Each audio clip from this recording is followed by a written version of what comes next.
James Deebo Harrison, reminiscing about old times and what coulda, shoulda been if we didn't know their plays. Yes, James Harrison is crying.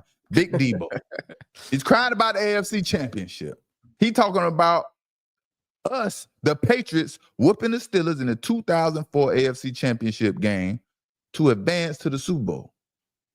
Now, because they beat us in the regular season and we whooped them 41-27 in the AFC Championship, James Harrison thinks we cheated.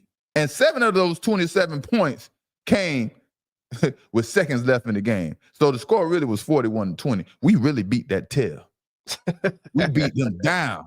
But why is James Harrison acting like it's not super hard to beat a team twice? We all know that in the NFL. It is super hard to beat a team twice. But let's check out James Harrison crying about losing the AFC Championship to us, baby. The Patriots, the dynasty. 2004, bro. It was Halloween 2004. We played the Patriots that week, and then the next week we ended up playing Philly. Both of them was undefeated. We beat them. Okay. We played the Patriots on Halloween, bro. On Halloween. Bop them boys 34-20, bro. Like, okay. Do it twice, homeboy. Do it twice. You talking about regular season. Do it twice, homeboy. Bop that. They couldn't see where nothing was coming from, bro. This is when the Spygate was going on. Okay. Talk about it. Played them in the playoffs, bro. Spygate. They hit us on every single blitz but one. That's when they was doing that muddle huddle at the line. Yes. And not, really hurry huddle. Yeah.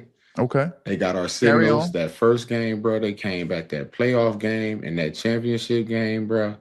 Did that muddle at the line. We go to doing our calls, bro. And they catch all that, bro. It sounds like we had better coaching than you, brother. It sounds like y'all was our coach. And it's so sad to hear you cry about it now, but let's continue on. And here's the crazy thing. Everybody's like, oh, James, that. you're just saying that. You're just saying that. No, I'm not just saying that. I know this for a fact. Oh, my gosh. Here they go. I'm just saying, because people on their staff made oh, that's just a normal occurrence, dude. Everybody does it. I'm like, no, everybody don't do it. I've never done that or had that done a day in my life. Like, do what exactly, sir? Try to steal your signals? God damn it, if I could see your signals, who the hell wouldn't want to know the damn signals? Let's carry on. Never. And then even recently, I had somebody say, well, everybody did it. You just didn't know about it, man. How would I not know about it? If I don't know about it, how is it going to help me as a defense?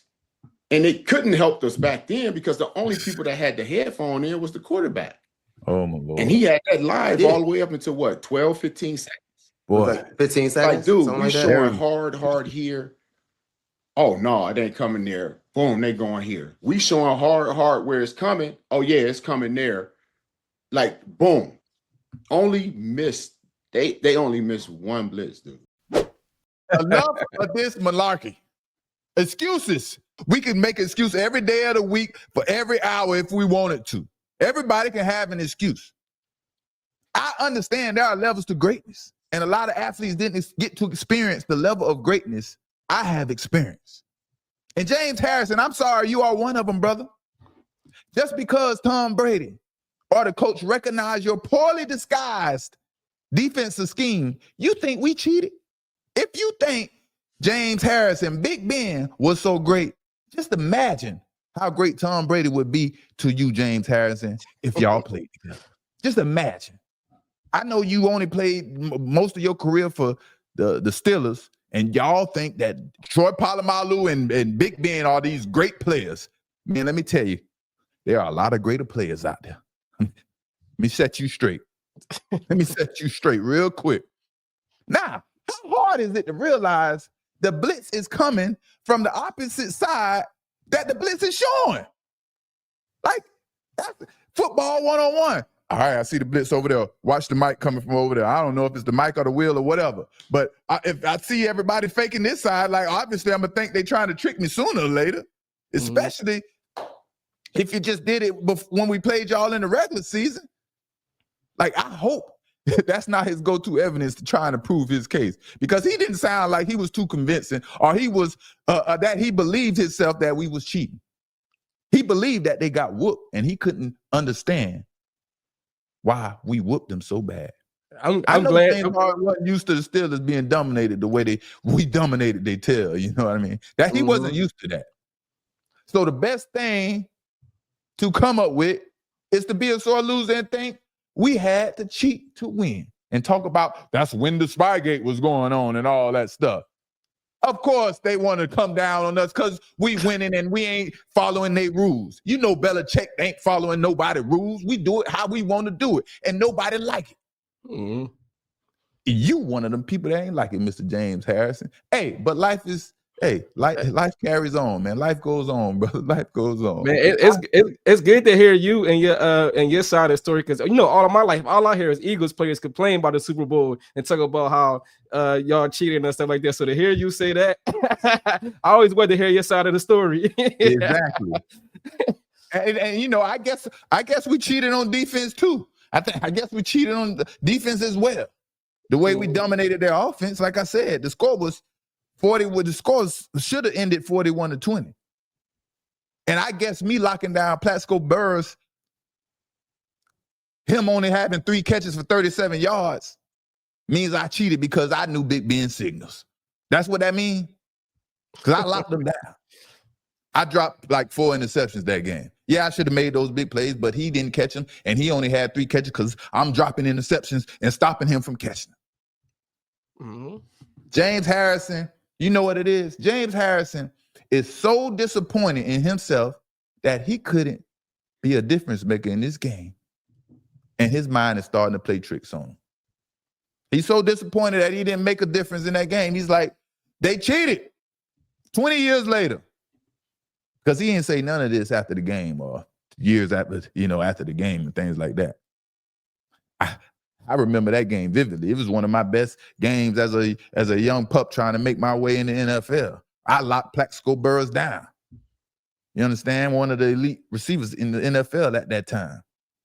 Right. You know, the next time we played y'all in the Super Bowl, the Eagles had 2 walkthroughs. Because they was like the first time y'all was watching the whole walkthrough, so y'all knew exactly everything they was going to do. So they had 2 separate walkthroughs to like not know which one was real and know which one was the actual game plan and all that stuff. So he ain't the only person that said that. A lot of people say that. Everybody does the same thing. Whatever you're going to do, figure it out. Figure out a way so no one can figure out your plays. Figure out how to have 2 walkthroughs and which one is the real one. Figure out what signals are the real signals and which signals are not the real signals. Like, come on, man. Come on. But this is why I'm a problem out here in these YouTube podcast streets. When people bring up my era, I'm in like 2 different eras. They can't say what they want to say and get away with it. I'm going to be right here to say what needs to be said. Believe that. The people want to hear it too. Huh? I said the people want to hear it too. Yeah. I played with coaches that will go down in history as the best. You know what I mean? I've been with teams, with iconic circumstances. And of course, I dominated the cornerback position. So I'm a problem out here.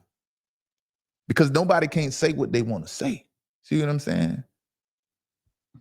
My resume, what I've done on the football field, how I understand and see things, it overrides everything they talk about, because they don't mean what they say sometimes. They just talking to talk. I can't talk to talk. I can't do that. I have to mean what I say. Yeah, we all slip up sometimes and, might get going, but I have to mean what I say,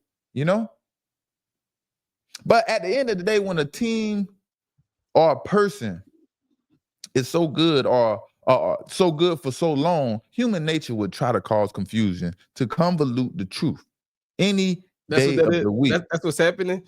That's what's happening. And maybe I would feel the same way if I didn't just so happen to be a part of these great teams that are in iconic circumstances. Besides that, man, The things James Harden claims are cheating is something all teams try to do to gain an edge. Try to figure out your signal calls. Try to figure out what plays you running. Anything to gain an edge. Like what is James Harrison talking about? You know? Yeah. Like the coach never came up to him and said, "Hey, I think this play coming. Watch out for this play." Like who knows what coach may have heard that or seen that? Like, you know? There's all types of possibilities going on, you know? Yeah. But if the coordinator is irresponsible enough to let us see the signs or figure them out, then hell yeah. Who wouldn't use it? Like, it's just like any other coach or any other team. Like, damn right, give me the signals. You went to the Eagles the year after that, right? Yeah. Yeah. So you never heard nobody say that. Now, I never heard nobody talk about it because at the same time, remember, I'm the X factor in all this. When I played against the Eagles in the regular season, I picked them off twice, and I picked them off for the game winner. So where is the cheating? Win the game. You know what I mean? Donovan McNabb, he didn't play that game. Obviously, I forget who the backup quarterback was at that time. But like, where is the cheating? Where are they? I don't even listen to the coaches what they're telling me. You understand? So I don't even understand what. You don't even listen to the coaches. I play cornerback. I don't have time to be guessing because the coach told me this play is coming. I have to stick to my technique. So even if they told me what play was coming, I'm still not going to believe them. I'm going to believe my technique and what I'm seeing on the football field.